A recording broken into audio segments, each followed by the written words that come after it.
Halo Sobat Noba, PTTH Dunia 1000 Besar episode 123 sudah rilis nih. Tanpa banyak basa-basi, yuk langsung saja kita lanjutkan kisah serunya. Di episode sebelumnya, arena lelang agung yang diselenggarakan oleh keluarga kerajaan Xuanling menampilkan pusaka-pusaka langka yang mengguncang seluruh Xuan Santian. Mulai dari serangga iblis 9 yin, gadis dengan mata 3 bunga tungku, peta misterius harta karun, hingga puncaknya pil api kilin yang legendaris. Berbagai faksi besar saling berebut, memperlihatkan kekuatan dan ambisi mereka. Akhirnya, Sekte Racun memperoleh pil api kilin. Sekte 1000 Racun membawa pergi gadis bermata tungku. Dan Pangeran Xuanmu memenangkan peta misterius. Namun, semua pihak sadar bahwa lelang hanyalah awal. Konflik besar sesungguhnya menunggu di luar arena. Di sisi lain, Xiaoyan bersama Zulau dan rekan-rekannya memutuskan untuk menahan diri, mengamati situasi, hingga akhirnya berkumpul lengkap dengan kehadiran Xiaoyi dan Ludi. Zulau pun menetapkan misi pertama mereka, dengan Xiaoyan sebagai pemimpin.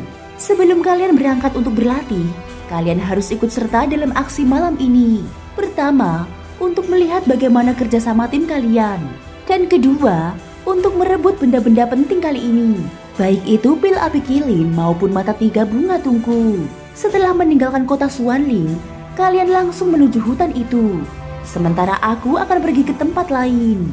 Apapun hasilnya, kalian langsung pergi berlatih di daerah gurun. Setelah selesai, kembalilah ke pavilion Fengxiang. Ingatlah baik-baik, hidup jauh lebih penting.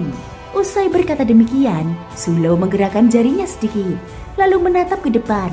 Pada saat berikutnya, beberapa pakaian hitam pekat muncul di telapak tangannya. Tanpa ragu, dia segera mengenakannya hingga menutupi seluruh tubuhnya. Melihat hal itu, kelima orang dalam kelompok Xiaoyan pun segera menirukannya. Saat ini, kekuatan tim tersebut sungguh luar biasa. Xiaoyan telah mencapai tingkat Dodi bintang 4 puncak. Mu Feng berada pada tingkat Dodi bintang 5 awal. Mo Yingying dan Ludi keduanya berada pada tingkat Dodi bintang 5 menengah. Sedangkan Xiaoyi sudah berada pada Dodi bintang 7 puncak.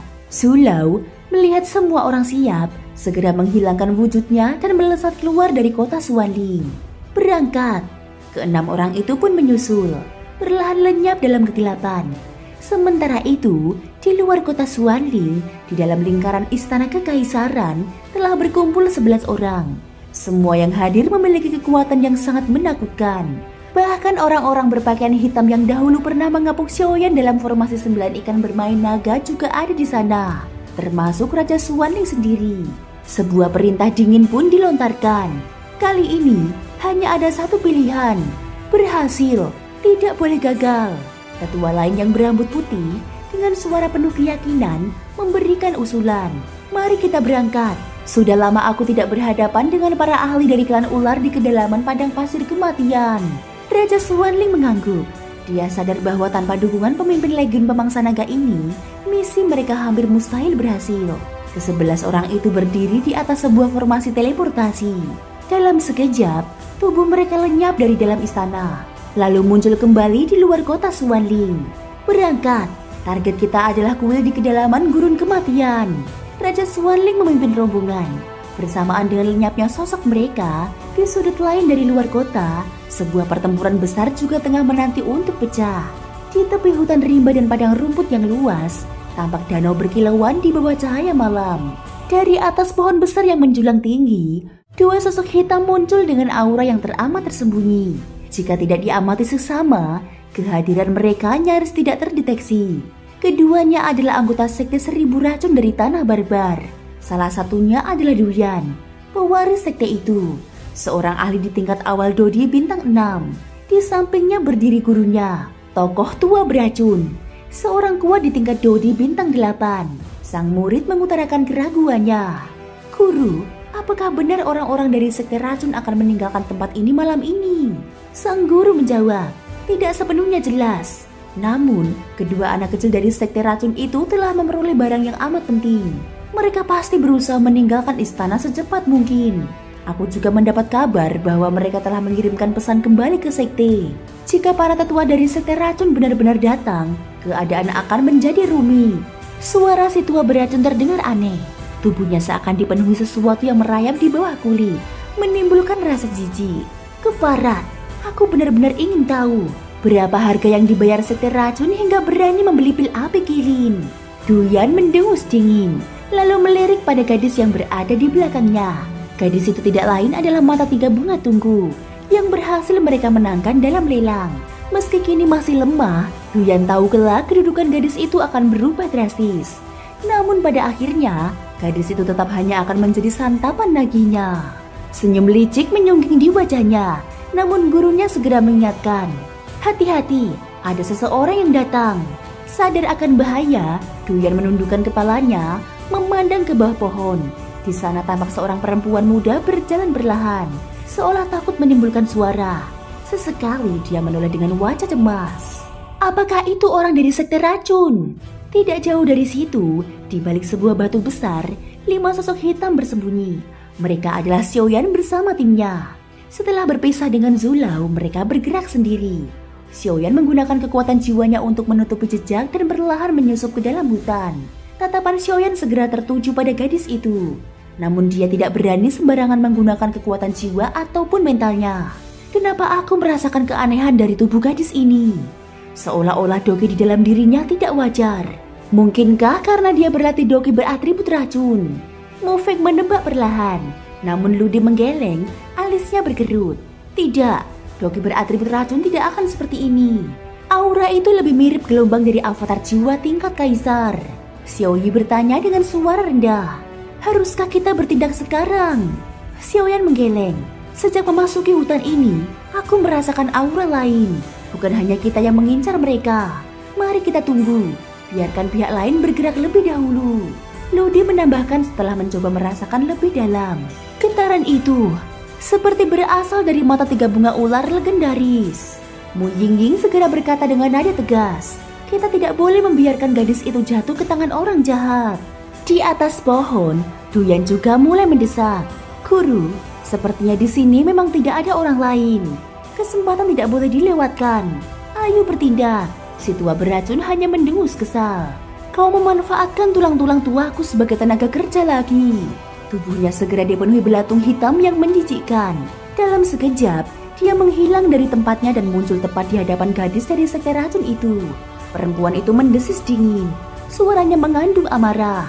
"Keparat, ketika di pelelangan, aku sudah merasakan firasat samar bahwa itu adalah kalian. Tidak kusangka benar-benar orang dari sekte 1000 racun." Lelaki tua berjubah hitam itu maju selangkah, berdiri di tengah jalan kecil, menghalangi jalur keluar perempuan itu. "Benar, kami memang orang sekte racun. Meskipun kekuatan keseluruhan sekte racun lebih kuat dibandingkan sekte 1000 racun, namun di sini engkau hanya seorang diri. Apakah pil api Kilin dan 9 serangga iblisin ada padamu? Lebih baik serahkan segera, agar engkau tidak perlu menanggung penderitaan fisik." Perempuan berwajah cantik itu justru tersenyum samar. "Benda itu tidak ada padaku, namun kalian benar-benar berani. Jika perbuatan ini sampai diketahui oleh pemimpin sekte kami, maka ketika dia tiba, sekte 1000 racun pasti tidak akan sanggup menanggung murkanya." Meskipun berhadapan dengan sesosok tua yang dalam dan penuh misteri, ekspresi perempuan itu tetap tenang. Tatapan matanya perlahan menyapu sekeliling, tampak sedang menimbang cara untuk melarikan diri. Namun, lawannya seakan membaca niat tersebut. "Jangan buang waktu mencari jalan kabur. Di sini memang hanya ada aku seorang, tetapi satu orang saja sudah cukup untuk menghadapi dirimu." Perempuan itu menghela nafas panjang, lalu tubuhnya meledakkan aura yang dahsyat. Kekuatan Dodi bintang 6 pun terungkap tanpa keraguan. "Oh, begitu ya." Tangannya terangkat, dan seberkas cahaya hijau yang memadat menjadi bila energi Doki menyambar dengan kekuatan dahsyat. Aura racun yang menempel pada serangan itu membuat pepohonan di sekitarnya langsung layu. Seakan kehidupan mereka direnggut dalam sekejap. Tidak ada artinya. Lelaki tua berjubah hitam itu tidak menunjukkan tanda-tanda bertahan. Tepat ketika serangan beracun itu akan menghantam tubuhnya, jubah hitamnya bergetar aneh. Dari dalam tubuhnya, segerombolan serangga kecil yang nyaris tidak terlihat oleh mata telanjang berhamburan keluar, berputar di depannya dan membentuk dinding alami. Benturan keras terjadi. Serangan hijau yang syarat racun itu langsung dilahap habis, seolah tidak pernah ada. Dari balik sebuah batu besar, Xiaoyan yang sejak tadi mengamati hanya dapat menyipitkan mata. Serangga itu tidak sederhana. bahkan bisa melahap habis serangan beracun setingkat Dodi bintang 6. Di sampingnya, Mu Feng berbisik pelan. Benar-benar mengerikan. Perempuan itu jelas ahli kuat, tetapi serangannya seolah tidak berarti di hadapan serangga itu. Mata Ludi memandang tajam ke arah gerombolan serangga kecil itu. Wajahnya berubah serius. Itu sepertinya serangga sumber wabah milik Sekte 1000 Racun. Xiaoyan terkejut. Serangga sumber wabah? Ludi mengangguk. Suaranya syarat kewaspadaan. Serangga ini sudah sangat jarang ditemukan sejak zaman kuno. Kelangkaannya karena makanan yang dibutuhkannya sangat terbatas, hingga sulit berkembang biak. Namun sekali muncul, selalu membawa kehancuran. Konon, pada zaman dahulu ada seorang ahli racun dengan kekuatan Dodi bintang 9.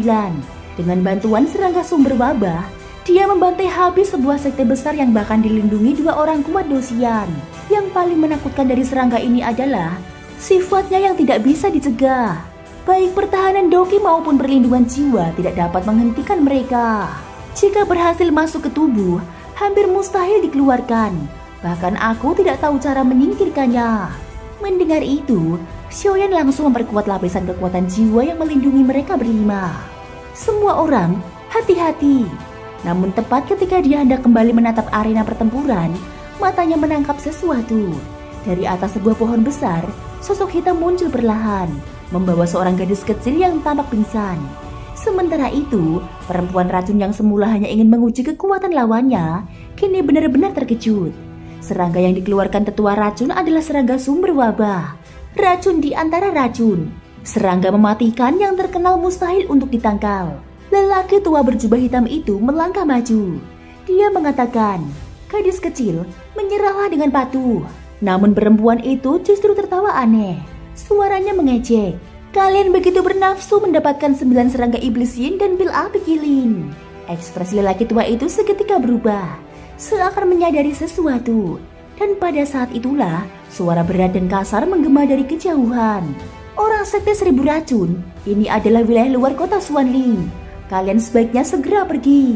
Mata lelaki tua itu menyipit, mendeteksi kekuatan lawan hanya dari suara. Dodi bintang 8.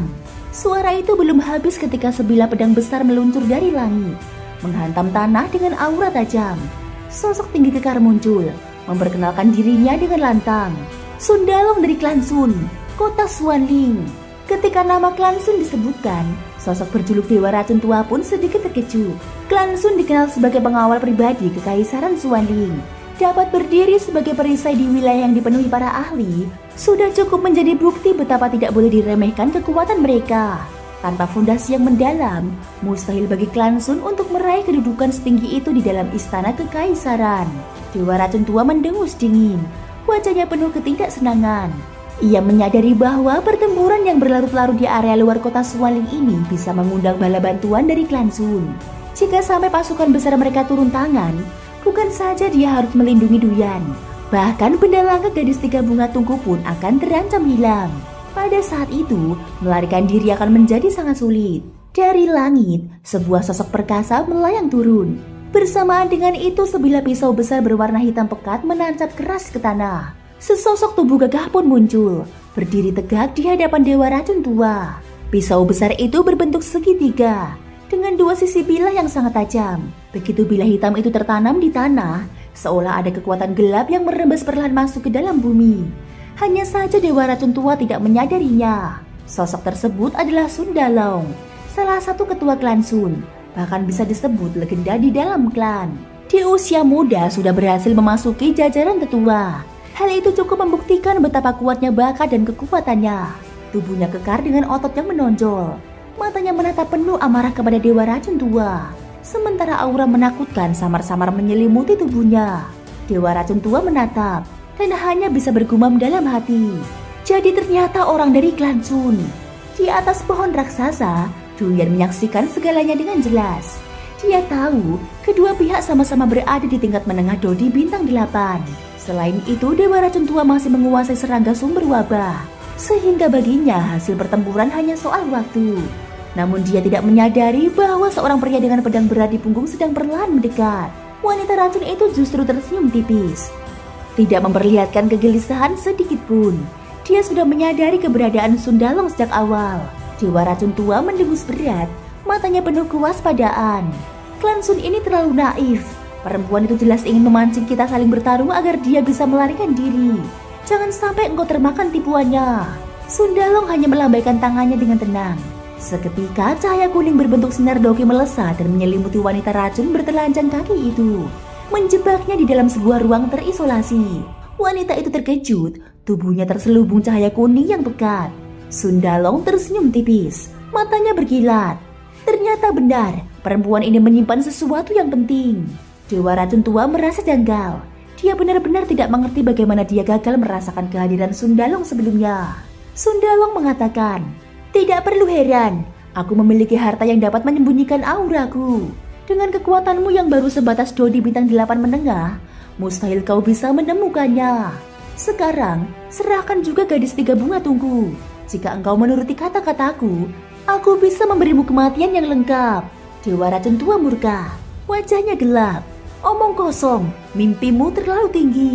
Orang Klan Sun, jangan sampai rakusmu membuatmu mati kekenyangan." Sundalong tidak menggubris, hanya menarik kembali pedangnya dari tanah. Aura gelap yang sebelumnya tersembunyi di bawah tanah pun mulai bergerak perlahan. "Kesempatan sudah kuberikan. Jika engkau masih bersikeras, maka tinggallah selamanya di sini." Dengan teriakan penuh amarah, pedang hitam itu tiba-tiba berubah warna menjadi merah darah. Aura pembunuhan yang pekat menyeruak, membuat udara di sekitar terasa mencekam. Dewa Racun Tua terbelalak, kemudian bergumam penuh keterkejutan. "Tidak kusangka, ternyata engkau adalah pengguna pedang darah yang terkenal itu." Desas-desus mengenai pengguna pedang darah telah lama beredar di kota Xuanling.